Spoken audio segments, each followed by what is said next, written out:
आम मयूरभंज महोत्सव अष्टम वर्षर पदार्पण करुक आज समस्ते आम एकजुट हो प्रेस वाला भी समस्ते आमको आज कोऑपरेट कर मीडिया वाला भी कोऑपरेट कर समस्ते आसछंती गोटे कथा ए वर्ष आम अष्टम वर्ष पदार्पण करुचु एवं सबुठारु बड़ कथा जे नवेम्बर 30 रु डिसेम्बर 10 जाए ये प्रोग्राम चलो आपण मान समस्त को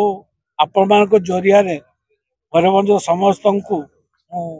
अनेक अनेक अनुरोध करुच्ची जे समस्ते आसतु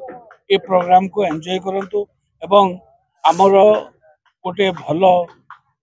परिष्कार भाव में आमे किछि लोक आम सहित आसिक मिसिया चाहते जो माने कि आमे तांको सागरे मिसिकी ए जो प्रोग्राम सब करुचु बड़ कथा हूँ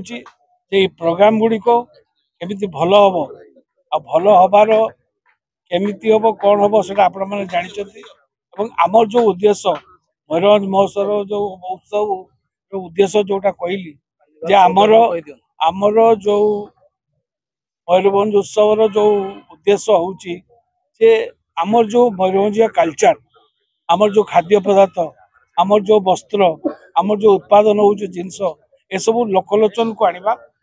एवं केवल मयूरभंज नुह ओडिशा नुह भारत नुह सर्व विश्व रे आकु परिचय केमती दबा एटा ही आपण मानकु मु अनुरोध करछि आपण माने ही करि परिबे काहे कि आपण माने हमर सब किछि तेणु मु आपण मानकु अनुरोध करछि एटा केमिति आमे आगेबा कोन करबा सेटा आपण माने